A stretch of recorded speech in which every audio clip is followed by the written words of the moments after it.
सभी दर्शकों का हार्दिक अभिनंदन, नमस्कार। एस्ट्रो एम एस पांडे मैं आपके लिए जून महीने के राशिफल लेकर के उपस्थित हुआ हूँ। मासिक राशिफल की श्रृंखला में आज मैं आपके लिए जून महीने का राशिफल बताऊंगा, जिसमें यह राशिफल उन जातकों के लिए है जिनका चंद्रमा 5 नंबर की राशि सिंह राशि लियो में है। यह विशेष करके राशिफल उन जातकों के लिए है।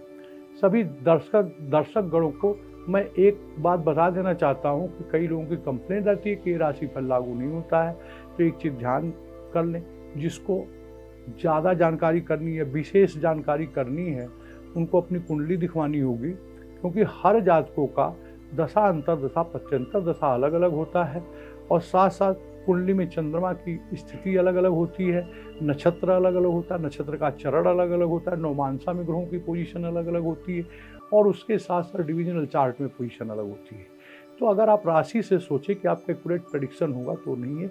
हाँ, 30 से 40% तक फलादेश लागू होते हैं।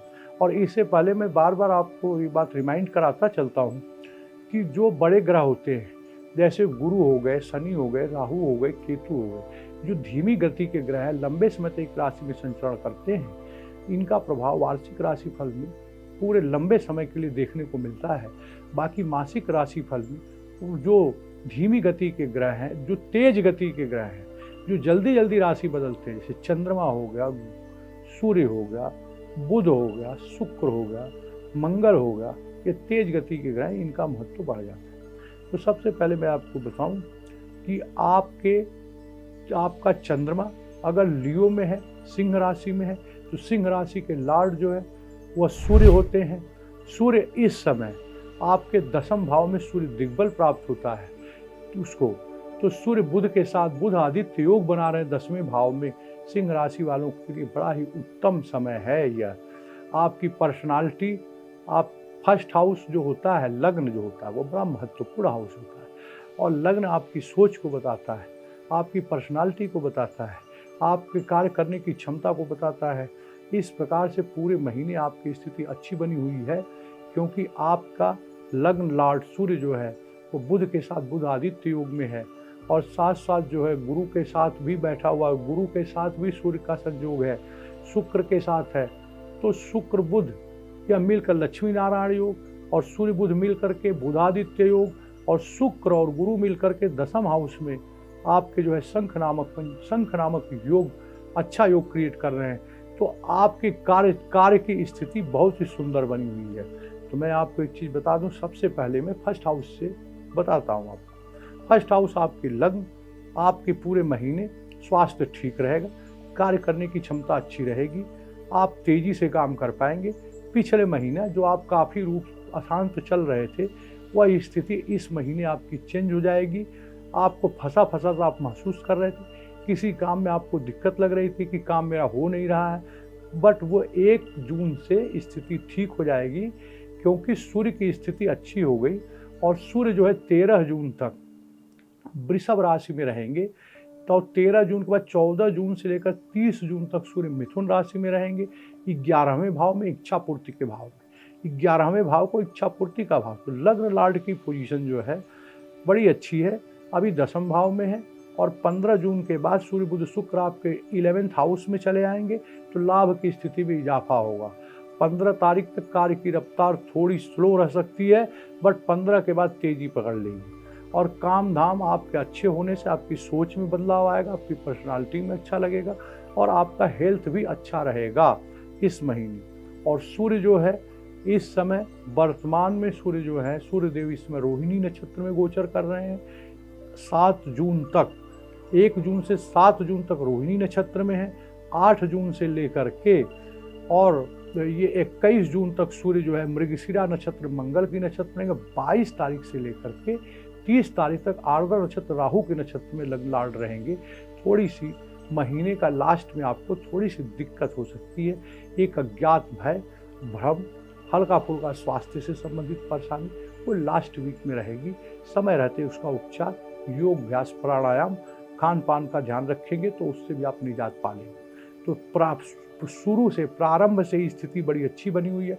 गुरु जो अस्त चल रहा था वह 6 तारीख से बृहस्पति जो है 6 जून से उदय हो जाएंगे और बृहस्पति कृतिका नक्षत्र में सूर्य की नक्षत्र में चल रहे 12 जून तक और 13 जून से लेकर 30 जून तक सूर्य जो है चंद्र की नक्षत्र रोहिणी नक्षत्र में आ जाएंगे गुरुदेव जो है।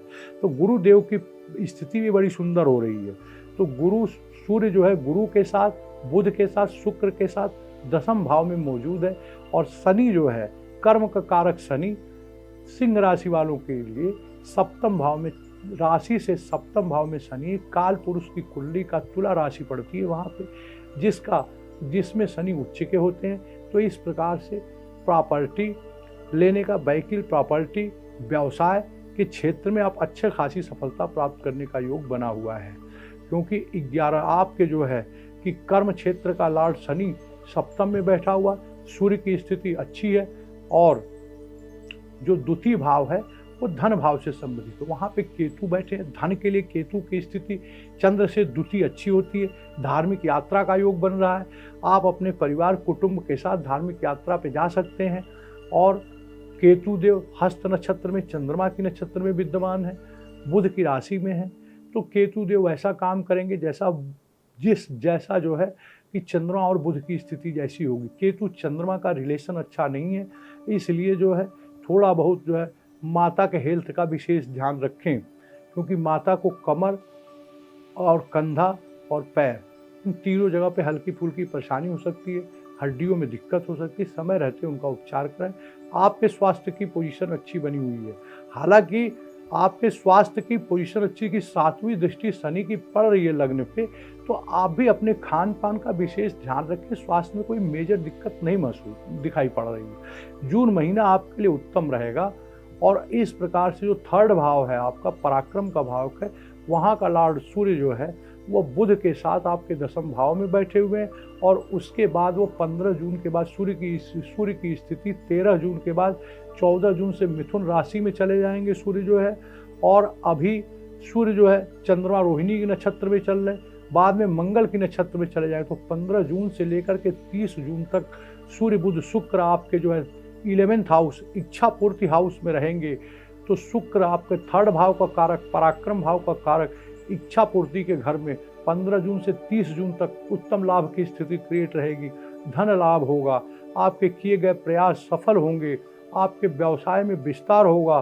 धन और परिवार कुटुंब की स्थिति, कुटुंब में कोई मांगलिक कार्य हो सकता है, सभी लोग इस महीने किसी मांगलिक कार्य के लिए उपस्थित हो सकते हैं और सभी लोग मिल करके जो है कहीं पे यात्रा करने क्योंकि जो केतु है वो यात्रा का कारक है और केतु देव जो है आपके 6ठे भाव पे दृष्टि रख रहे हैं और साथ साथ 8म भाव पे दृष्टि और 10म भाव पे भी दृष्टि। कार्य क्षेत्र में, व्यवसाय में थोड़ा बहुत बदलाव हो सकता है, कोई परिवर्तन हो सकता है, क्योंकि केतु की स्थिति बहुत अच्छी नहीं है पूरे महीने जो है। तो केतु जहाँ भी अपना प्रभाव रखेंगे, चाहे दृष्टि से चाहे युति से, तो वह थोड़ा सा फलों में कमी करेंगे। और रही बात बुध की, जो व्यापार का कारक है, लाइजनिंग का कारक है, जो इस समय 10म भाव में उपस्थित है, बुध देव जो है कि वह अस्त रहेंगे 2 जून से लेकर के 23 जून तक, 22 दिन के लिए जून महीने में बुध अस्त रहेंगे। उनके प्रभाव में थोड़ी न्यूनता रहेगी, लेकिन बुध फिर भी ठीक काम करेंगे। इस पूरे महीने बुध जो है रिट्रोगेट नहीं है। सिर्फ आपको ध्यान रखना है कि शुक्र बुध गुरु ये सब जब भी अस्त रहें उस समय कोई नया काम करने से बचें। कोई नया व्यवसाय शुरू करना हो, व्यापार में एक्सपेंशन करना हो, उस समय इन बातों का विशेष ध्यान रखें। तो सिंह राशि वालों के लिए 3rd भाव का लॉर्ड शुक्र बढ़िया पोजीशन में, 4थे भाव का लॉर्ड मंगल इस समय जो है कि आपके भाग्य भाव में मूल त्रिकोण राशि मेष राशि में मौजूद है, जो कि 18 जून तक केतु के नक्षत्र में रहेंगे। मंगल केतु का षडाष्टक संबंध होने के कारण कुटुंब में क्लेश, झगड़ा, वाद विवाद हो सकता है, पर आपके धन की स्थिति, प्रॉपर्टी, इन सबों की स्थिति मंगल अच्छा रखेंगे। और रही बात आपकी जो है 5म स्थान, जहाँ का कारक गुरु है, गुरु की राशि भी पड़ रही है आपके 5वें में, धनु राशि पड़ रही है। गुरुदेव बड़ी अच्छी पोजीशन में सूर्य के नक्षत्र में है। बाद में गुरुदेव जो है वो चंद्र की नक्षत्र में चले जाएंगे और गुरु इस समय 10म भाव में उपस्थित है। तो 10म भाव में काल पुरुष की कुंडली की मकर राशि पड़ती है, वहाँ पर गुरु थोड़ा बहुत अच्छा परिणाम नहीं देता है। तो आप जो है अपनी पढ़ाई लिखाई विद्या के क्षेत्र में अपने बाल बच्चों, अगर बच्चे पढ़ाई कर रहे हैं तो उनका भी विशेष ध्यान रखें और अपना भी विशेष ध्यान रखें, क्योंकि मकर राशि में काल पुरुष की कुंडली का मकर राशि 10 में पड़ती है, जहाँ पर की स्थिति के कारण जो है वो गुरु जो है थोड़ी विशेष सावधानी बरतने की जरूरत है, अदरवाइज नीच का फल देता है दसम हाउस में। 10वें हाउस के लिए गुरु अच्छा नहीं माना जाता है, इसलिए दसम हाउस में थोड़ी सी परेशानी देगा। पर जो है शुक्र जब 11th हाउस में चले जाएंगे तो शुरू के 15 दिन तक मिक्स रिजल्ट रह सकता है। पढ़ाई लिखाई अगर आप विद्यार्थी हैं तो विशेष रूप से ध्यान रखने की ज़रूरत है। और आपका जो है कि छठा हाउस में जो है शनि की राशि पड़ रही है, शनि अच्छे पोजीशन में है, इसलिए प्रतियोगी परीक्षा में लाभ होगा। आपके नौकरी करने वाले, नौकरी जॉब प्लेस वालों के लिए, जॉब वर्क करने वालों के लिए प्रमोशन के चांस है। आपकी पत्नी है, उनके साथ आपके रिश्ते अच्छे रहेंगे। पत्नी भी अगर जॉब में है तो उनका प्रमोशन होगा, नए व्यापार आरंभ होंगे, नए नए अवसर क्रिएट होंगे।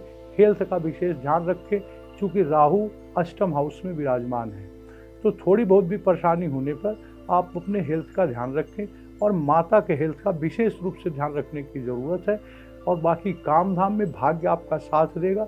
और 12वें भाव पे इस समय आपके मंगल और राहु दोनों की संयुक्त दृष्टि होने के कारण विदेश से लाभ हो सकता है। इंपोर्ट एक्सपोर्ट करने वालों को लाभ हो सकता है, या विदेश यात्रा का प्रोग्राम बना रहे हैं तो वहाँ पर जाना पड़ सकता है। हर महीने में मेरे प्यारे दर्शकों ऐसा होता है कि हर महीने में कुछ दिन ऐसे होते हैं जब मन अशांत रहता है। उस पीरियड में आपको फाइनेंशियल डिसीजन लेते समय, कोई शुभ काम करते समय, नया व्यवसाय आरंभ करते समय विशेष ध्यान रखें। वो है 19, 20, 21 तारीख को चंद्रमा आपकी राशि से चौथे गोचर करेगा।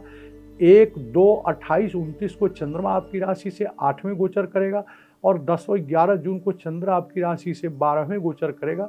इस पीरियड में आपको विशेष ध्यान रखने की ज़रूरत है। और 2 बातें और ध्यान रखने की ज़रूरत है कि 2 जून से लेकर के 23 जून तक 22 दिन के लिए बुध अस्त रहेंगे और 1 जून से लेकर के 29 जून तक शुक्र कम्बस्ट रहेंगे। तो जिस पीरियड में शुक्र बुध दोनों धन के कारक हैं, अस्त रहे, उस समय कोई नया व्यापार करते समय थोड़ा सा सोच समझ के काम करें। और सभी दर्शकों से हाथ जोड़कर मेरा अनुरोध है कि हमारे इस चैनल को लाइक, सब्सक्राइब और शेयर करें। धन्यवाद, नमस्कार।